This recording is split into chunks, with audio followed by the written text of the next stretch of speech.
Hello, welcome to Controlled Opposition News. This is Austin Zest. We're controlled by the pineal gland. We're controlled by the light that shines through once you get rid of the crap and clean up and scrub your pineal gland and some of the other stuff that's going on in your body. You start to wake up. Not become woke, but you actually become awakened. Anyway, it's March 9th. Can you believe that? We're already flowing through the year. March 9th, Sunday, 2025. Boy, do we got quite the report for you today.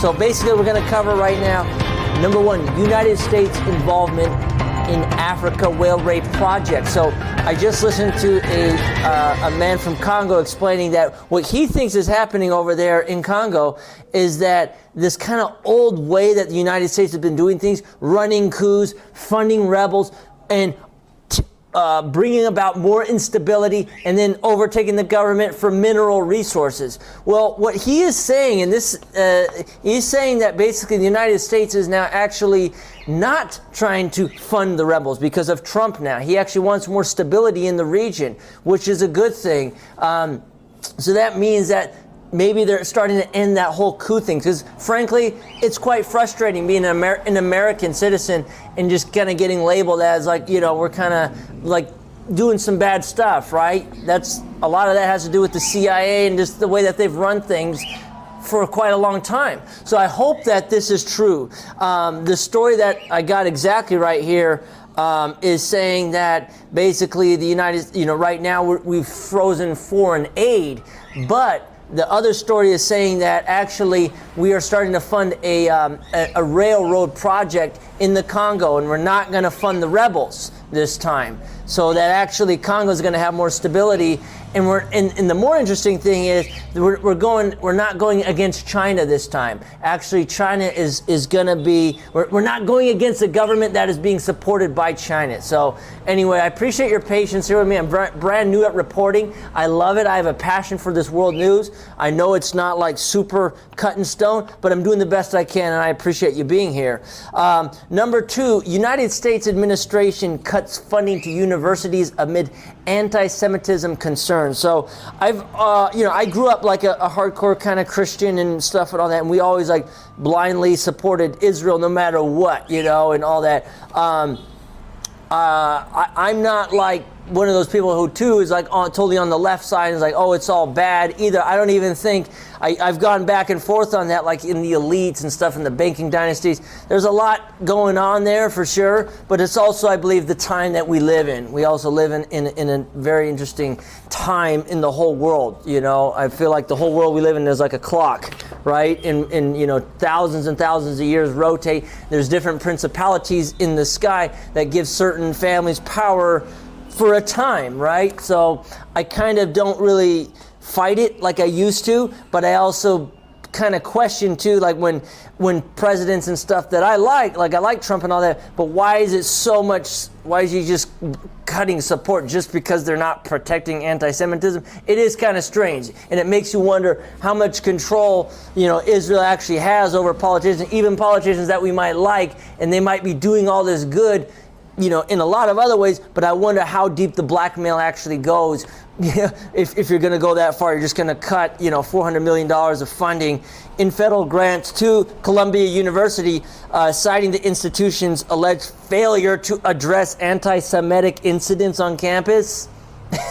That's kind of weak, if you ask me. You know what I mean? Like, I'm not saying it's good you shouldn't bully anybody, but we're in a crazy time right now in the United States, because it was before we were always just people would get defensive and blindly follow Israel, even though Israel, like back in the USS Liberty, look that one up. They attacked a ship that killed American military citizens.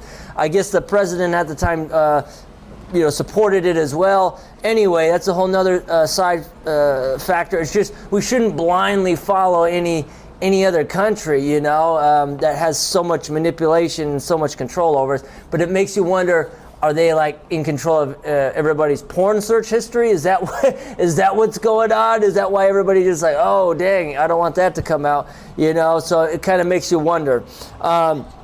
3, and this is kind of for anybody who has any interest in South America where I live. I live in Peru. So former Peruvian President Pedro Castillo, he is on trial for alleged rebellion. So a few years back, I was here in the middle of all this. He tried to run like a coup, I guess, over the government, over Congress, because here in Peru, Congress has so much power, and the president can barely even do anything because they have too much power over. So Pedro Castillo is on trial. So the president right now, this woman Dina Bolinarci, who is his vice president, basically locked him up. You know, he knew what was going on, and he was trying to run a supposed coup. He didn't have enough influence and power, and they put him in jail. And then she took over, and the military backed her, and then she was never elected. Most of the country went crazy for about 5 months. I was in the middle of this. The streets were blocked off. People were not happy about it. And anyway, it kind of the same typical South American issue, right? And it makes you wonder, like, you know, who's backing that? Who backed her? CIA, perhaps, you know, mineral companies, mining companies, the opposition, which was Keiko. You know, who knows, right? It's very interesting stuff. So, former President Pedro Castillo is undergoing trial on charges of rebellion and abuse of authority. The accusations stem from his attempt to dissolve Congress back in December 2022. Probably a good thing. Nobody supports Congress here. Everybody's sick of these corruption. These people in Congress, they run the show. It's not like President Trump can go in there and get, like, they really run the show. He was trying to do good things. He was trying to help bring some money back to the people here. People are really suffering in Peru. They really are. The education's, it's just down the drain. My wife, you know, they say like the new generation of people have less education than what their grandparents had. I mean, that's crazy. So it's very frustrating. So anyway, prosecutors are seeking a 34-year prison sentence, alleging that Castillo's actions amounted to a coup attempt. The trial is being held within a police compound where Castillo has been detained since his ousting. Yeah, so, you know, I hope that things work out well for him. I really think he was trying to do something good for Peru, and we'll see what happens. Put your prayers and blessings to him.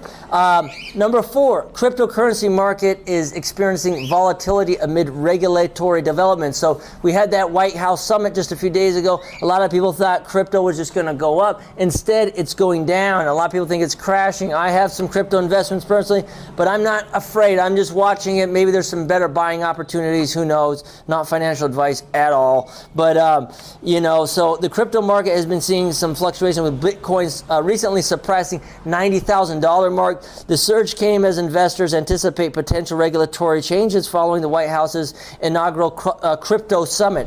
The summit concluded with discussions on stablecoin legislation and a commitment to reducing regulatory hurdles influencing market dynamics and investor sentiment. So, you know, the crypto market's inherent volatility represents both opportunities and risks.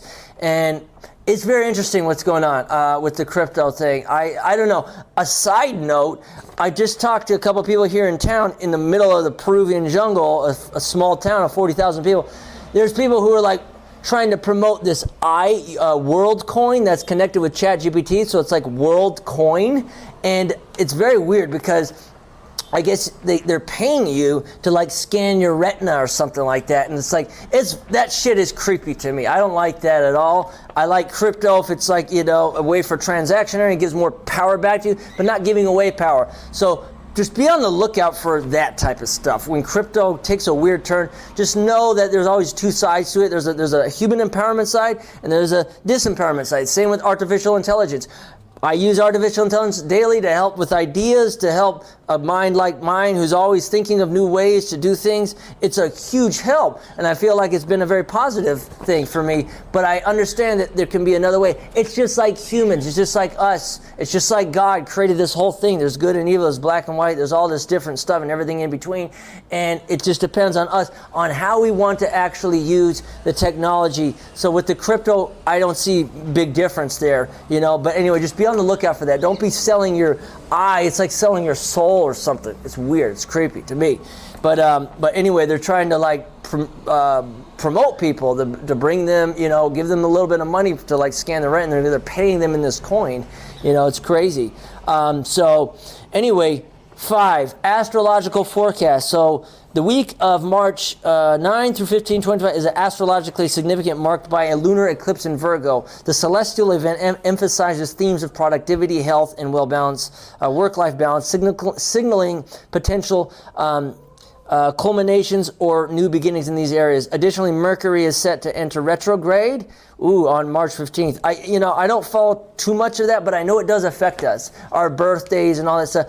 But even more than that, even more exciting to me is when I start to understand that the principalities and these stars and stuff, what people say, just look up one day, stare up at the sky for a number of hours one day and see, like, hey, there's something else. Those are not just gases. It's not just some random rocks sitting in the sky there that are moving in perfect circulation. And then the planets, you know, they move in their own way.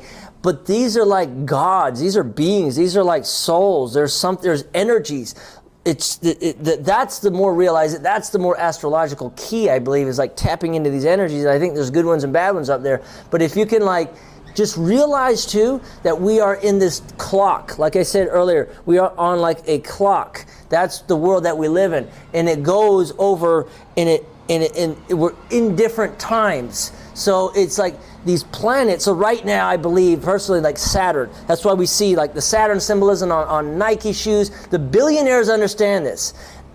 Millionaires don't do astrology. Billionaires do. They use astrology. This is what billionaires say. Like, no, they use it. They use it in their symbolism and everything. They understand that these cycles happen. But also that when you tap into this, whether it's good or bad, you know, like Saturn's like ruling over us right now. That's why things are kind of the way they are. Like it's like an energy. It's like a god. It's like something that is allowed to happen. It's not bad. It's not good. It's what it is. It's the time that we're living. We're going to have a new time period.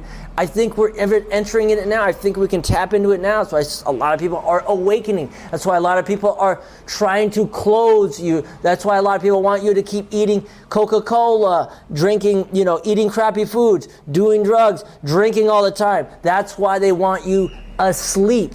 You need to open up your eyes, wake up to the truth of the reality that we're living in. It's not something to fight against, it's something to be excited about. And yes, life sometimes gets tough, and I totally understand that. But we have an opportunity right now to really awaken and be in like, you know, enjoy this life too, and step into your power as a human being too.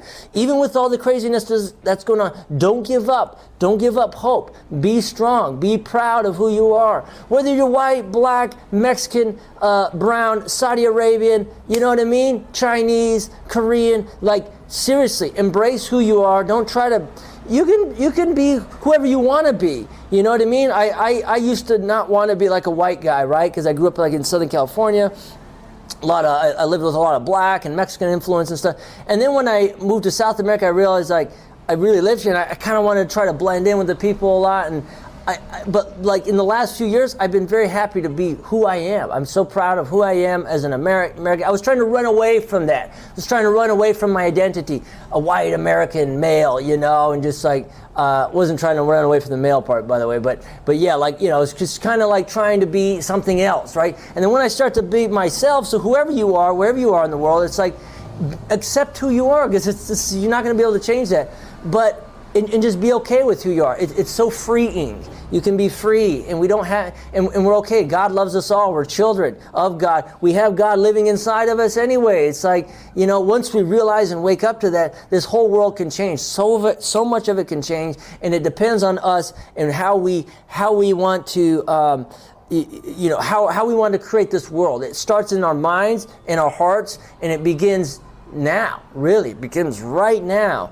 And yeah, so I appreciate you following. Anybody who made it this far, amazing, because this is kind of like a weird, wacky news channel, controlled opposition, a little bit of a joke too in there, you know. But yeah, follow, subscribe, subscribe and like the channel, and we will talk to you. Maybe even tonight we'll do another news. I'm going to continue this quite a bit. So you guys take care, comment down below, and talk to you soon.